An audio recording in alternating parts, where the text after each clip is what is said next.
FIFA football বিশ্বকাপ শেষ হয়ে গেলেও ফুটবল কার্নিভাল কিন্তু এখনও শেষ হয়নি, কারণ দক্ষিণ এশিয়ার সব থেকে বড় ফুটবল টুর্নামেন্ট সিনিয়র মেন্স সাব টুর্নামেন্ট শুরু হতে চলেছে আর কিছুদিনের মধ্যেই। এবং এর পাশাপাশি বয়সভিত্তিক পুরুষ ও মহিলাদের এএফসি এশিয়ান কাপের কোয়ালিফাইং রাউন্ডও শুরু হচ্ছে। সেরকমই আজকে কথা বলবো অনূর্ধ্ব-20 এএফসি এশিয়ান কাপের কোয়ালিফাইং রাউন্ড নিয়ে। তো এখানে ভারত এবং বাংলাদেশ একটা গ্রুপ বি গ্রুপেই আছে, কিন্তু প্রশ্ন হচ্ছে এই গ্রুপটাকে গ্রুপ অফ ডেথ কেন বলা হচ্ছে, কিংবা এই যে অনূর্ধ্ব-20 যে এএফসি এশিয়ান টুর্নামেন্ট, সেই টুর্নামেন্টের ফরম্যাটটা কেমন হয়, মূল পর্বে যেতে গেলে কীরকম ধরনের পারফরমেন্স অবশ্যই জরুরি।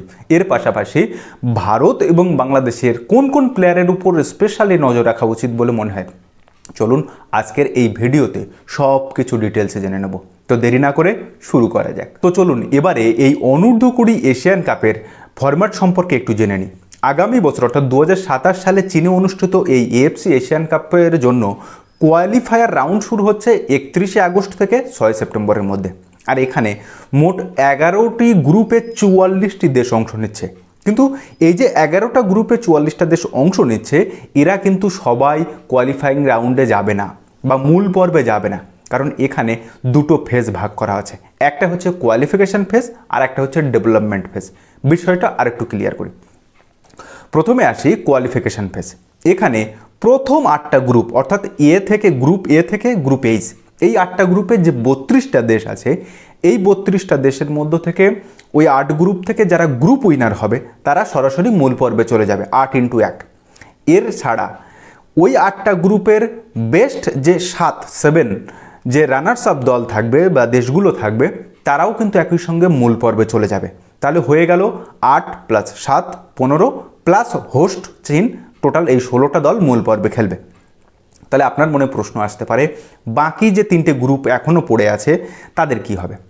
এইখানটায় বলা হচ্ছে যে এই যে প্রথম যে 8টা গ্রুপ এ থেকে এইচ পর্যন্ত, এই 8টা গ্রুপের চতুর্থ স্থানে থাকা লোয়ার র্যাঙ্কিংয়ের 6টা দেশ, তাদেরকে ডিমোশন দেওয়া হবে। কোথায় না, পরের ফেজে অর্থাৎ ডেভেলপমেন্ট ফেজে। এখন এই যে প্রথম 8 গ্রুপের 4th স্থানে থাকা যে লোয়ার র্যাঙ্কিংয়ের 6টা দেশকে ডেভেলপমেন্ট ফেজে রেলিগনেশন দেওয়া হলো, তারা কিন্তু ওই পরবর্তী এডিশন অর্থাৎ 2029 আন্ডার-20 এশিয়ান কাপের যে কোয়ালিফাইং রাউন্ড হবে, তারা কিন্তু এই গ্রুপ থেকেই খেলবে।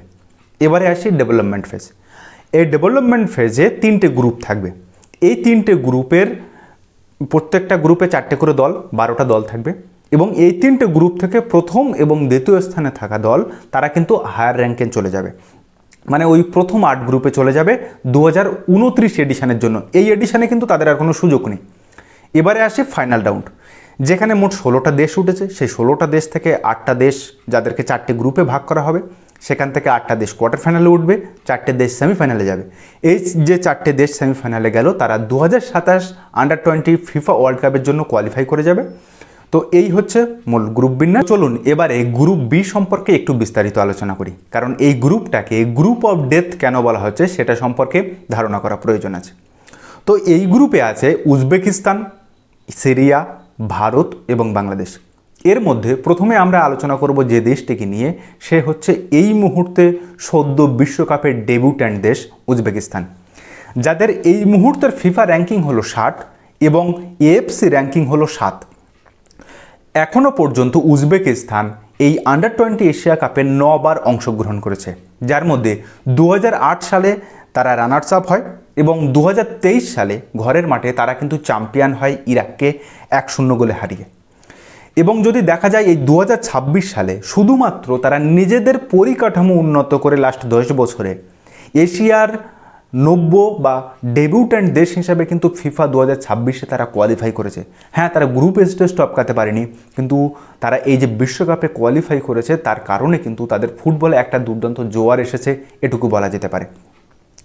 এবং আমরা যদি দেখি লাস্ট এডিশন অর্থাৎ 2025-এর এডিশানে, সেখানেও কিন্তু এই আন্ডার-20 বিভাগে উজবেকিস্তান কোয়ার্টার ফাইনাল অবধি পৌঁছেছিল, যেখানে তারা দক্ষিণ কোরিয়ার কাছে হেরে যায়। ফলে এই উজবেকিস্তান ভারত এবং বাংলাদেশের জন্য সব থেকে টাফেস্ট প্রতিপক্ষ হতে যাচ্ছে, কারণ এটা নিঃসন্দেহে বলা যেতে পারে যে এই গ্রুপের টপার হতে পারে উজবেকিস্তান।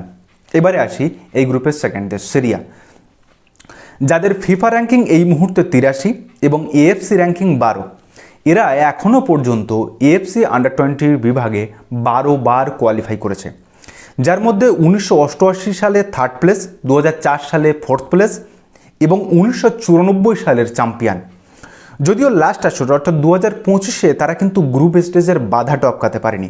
এবং মজার বিষয় হচ্ছে যে লাস্টবার 2025-এ যে কোয়ালিফিকেশান রাউন্ড হয়েছিল, সেই কোয়ালিফিকেশান রাউন্ডে বাংলাদেশের গ্রুপে কিন্তু এই সিরিয়া ছিল, যারা গ্রুপ টপার হয়ে মূল পর্বে পৌঁছায়। যদিও তারা আপনার গ্রুপ স্টেজের বাধা টপকাতে পারেনি, কিন্তু এই সিরিয়াও ভারত এবং বাংলাদেশ উভয় দলের জন্যই কিন্তু ভীষণ টাফ একটা প্রতিপক্ষ হতে যাচ্ছে। কারণ মধ্য এশিয়া বা পশ্চিম এশিয়ার এই সমস্ত দেশগুলো ফিজিক্যালি ভীষণ স্ট্রং হয় এবং এরা ফিজিক্যাল ফুটবলটা খেলে অনেকটা আপনার আফ্রিকান দেশগুলো যেরকম ফিজিক্যালিটি দিয়ে ফুটবলটা খেলে অনেকটা সেই ধাঁচে। সেইখানে দাঁড়িয়ে আমাদের দক্ষিণ এশিয়ার দুটি দেশ ভারত এবং বাংলাদেশ এদের সঙ্গে ফিজিক্যালিটি ফুটবলে কতটা পেরে উঠবে সেটা নিয়ে কিন্তু প্রশ্নচিহ্ন থেকে যাচ্ছে। এবং নো ডাউট উজবেকিস্তান তো এই গ্রুপের টপার হবে বলে আমার অন্তত মনে হচ্ছে। এবারে আসছি ভারতের কথায়, যাদের এই মুহূর্তে ফিফা র্যাঙ্কিং 138 এবং এএফসি র্যাঙ্কিং 26। ভারত এখনও পর্যন্ত এই অনূর্ধ্ব-20 বিভাগে 22 বার মূল পর্বে খেলেছে, যার মধ্যে সবথেকে ভালো রেজাল্ট যদি কাউকে বলা হয় তবে 1975 এবং 1977 সালে কোয়ার্টার ফাইনাল খেলেছে এবং 1974 সালে ভারত এই অনূর্ধ্ব-20 বিভাগে কিন্তু চ্যাম্পিয়নও হয়। হ্যাঁ, ঠিকই শুনেছেন, যুগ্মভাবে চ্যাম্পিয়ন হয়। ইরাকের সঙ্গে ফাইনাল ম্যাচটা 2-2 ড্র হয়, যেখানে ভারতের সাব্বির আলী দুর্দান্ত লেভেলের পারফরমেন্সটা করেছিল। অনেকেই হয়তো ভুলে গেছেন যে এই অনূর্ধ্ব-20 বিভাগেও ভারত চ্যাম্পিয়ন হয়েছিল। যদিও ভারতের লাস্টবার মূল পর্বে খেলা কবে জানেন? যেটা দুঃখের, 2006 সালে। 2006 সালের পরে ভারত এখনও পর্যন্ত এই অনূর্ধ্ব-20 বিভাগে কোয়ালিফাই করতে পারেনি।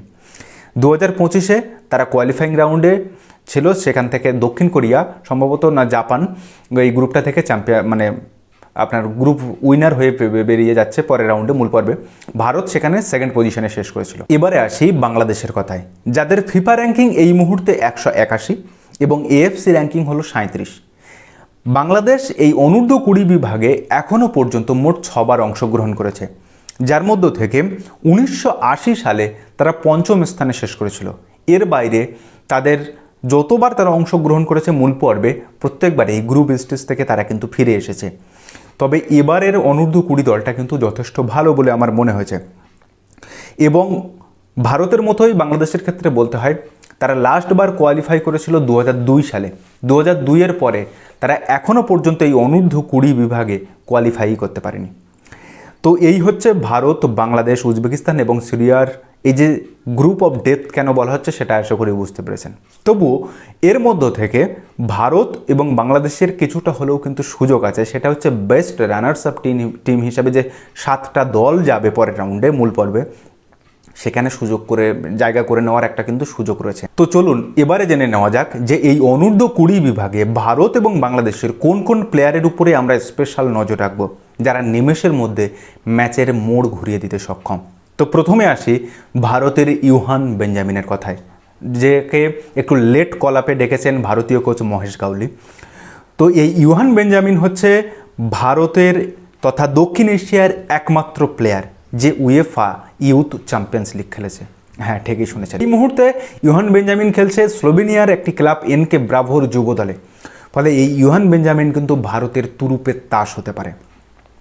দ্বিতীয় যে প্লেয়ারটার নাম বলবো সে হচ্ছে মোহাম্মদ শামি। পাঞ্জাব এফসি আইএসএলে খেলা এই দলটার নিয়মিত খেলা বা এই পাঞ্জাব এফসি দলের হয়ে নিয়মিত পারফর্ম করে চলেছে কিন্তু এই অনূর্ধ্ব-20 এই ছেলেটা মোহাম্মদ শামি। এবং দুরন্ত এই মিডফিল্ডার ভারতের মিডফিল্ডটাকে নিয়ন্ত্রণ করতে কিন্তু দারুণ সিদ্ধহস্ত এবং আইএসএলের মতো খেলার তার যে একটা এক্সপিরিয়েন্স আছে সেটা কিন্তু এই অনূর্ধ্ব-20 বিভাগে ভীষণ কাজে লাগবে। এছাড়া আছে ওমং ডুডু, যাকে আমরা লাস্ট অনূর্ধ্ব-19-এর সাব চ্যাম্পিয়নশিপে আমরা দেখেছি। একদম ক্ষিপ্র বক্স টু বক্স খেলতে পারে, প্লাস ফলস 9 হিসাবে কিন্তু সে দুর্দান্ত। যদিও অনেক কটা মানে আন্ডার-19 বিভাগে আমরা দেখেছি অনেকটাই সে গোল মিস করেছে, কিন্তু তার মধ্য থেকেও তার বেশ কিছু গোল কিন্তু দুর্দান্ত চোখে এখনও ভেসে আছে। এছাড়া যদি আপনি দেখেন ড্যানি মিতই, বিশাল যাদবের মতো প্লেয়ার যারা কিন্তু গুনিলেবা আছে, তো এই সমস্ত প্লেয়ারগুলো অনূর্ধ্ব-20 বিভাগে ভারতের জন্য কিন্তু ভীষণ এফেক্টিভ হতে পারে। এবারে চলুন বাংলাদেশ অনূর্ধ্ব-20 দলটার কোন কোন প্লেয়ারের দিকে আমরা স্পেশালি নজরে রাখব।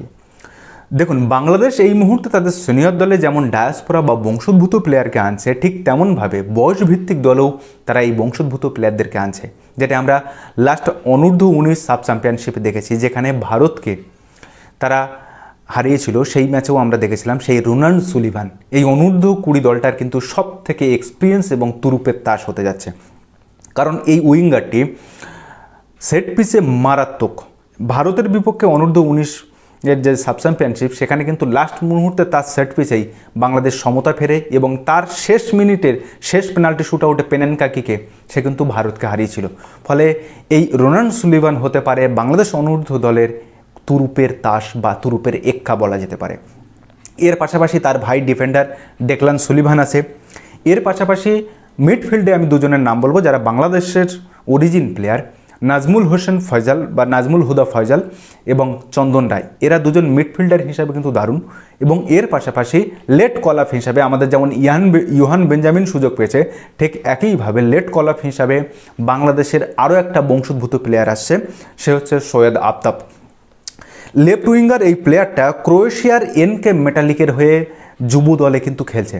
ফলে বাংলাদেশ তাদের বয়সভিত্তিক দলগুলোকেও কিন্তু দুর্দান্তভাবে বংশোদ্ভূত প্লেয়ার দিয়ে একটা লেভেল আপ করার চেষ্টা করছে, কারণ তারা অলরেডি বুঝে গেছে যে এই সমস্ত দেশীয় প্লেয়ার দিয়ে চলবে না, কারণ তাদের মধ্যে সেই ক্যাপাবিলিটি নেই যে আপনার এশিয়ান কান্ট্রিগুলো, মানে যে দক্ষিণ পূর্ব এশিয়ার কিংবা পূর্ব এশিয়া বা মধ্য এশিয়ার দেশগুলোর সঙ্গে পেরে ওঠা। ফলে আমাদেরকে ডায়াসপোরা বা বংশোদ্ভূত প্লেয়ার আনতে হবে।